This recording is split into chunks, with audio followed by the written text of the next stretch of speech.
Where are the roots in race? A word unwittingly so rooted in hate that a mere act of apparent kindness unknowingly seals the fates of those not supremely white to be lesser faces, to be less worthy of a home and all its spaces.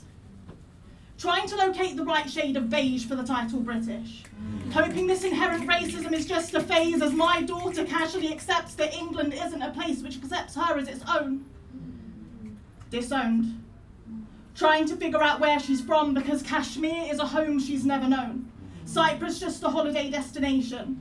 But despite the Queen's English tipping her tongue, England being her home from the minute I crowned, the hospital she was born in South London found she is told she is too brown. Too brown. Too brown, she is told she is too brown, and such is the innocence of a child that rather than allow a frown to grace her face, she smiles and is thankful for the friends she has from here who have said that they don't care if she isn't. Underlying racism is always present. Tragedy isn't just found in violent protests on the streets. Tragedy isn't just found when asylum seekers capsize at sea. Tragedy isn't just found when those seeking refuge are locked away in detention centres. And tragedy isn't just found in the mouths of hate preachers outside courts or in town centres. Tragedy isn't just found in council carts. Tragedy isn't just found in the empty bellies of kids with families who are down on their luck. Tragedy isn't just found in misinformation spread by mass media, and tragedy isn't just found in hate-fueled mass hysteria. Tragedy isn't just found on the sides of buses screaming that we don't belong. Tragedy isn't just found when diluting your culture is seen as wrong. Tragedy isn't just found on the disapproving faces of parents when we bring a black boyfriend home. And tragedy isn't just found in white on coloured racism alone. It breeds. Whatever shade your face is, I can almost guarantee that at some point tragedy and hate has held it. Admit it. When our white friends used to play out past dark, growing resentment at our parents who wouldn't let us play that part.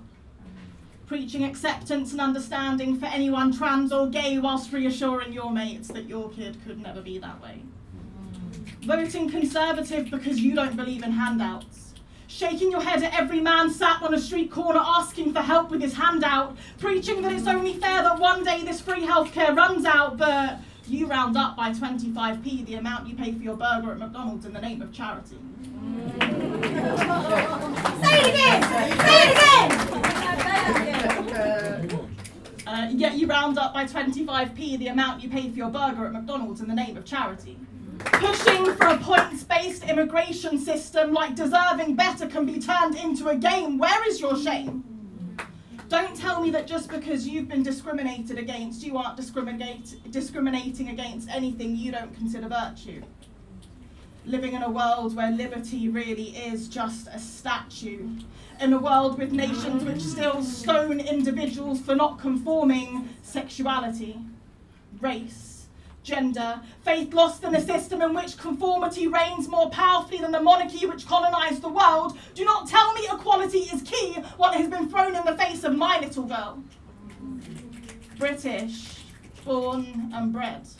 We are in no way past the years of being shouted packy at or having kebabs thrown at our heads. We're searching for peace in pieces of a confused culture which doesn't understand that love is found when mixed and spread. Purity cannot be found in your blood or in the thoughts in your head. Open your hearts. Make today the start. Be the change. Stand up and take part. Take ownership for the mistakes you have made and the ability you have to change the future. Do it for her, for our innocent daughter.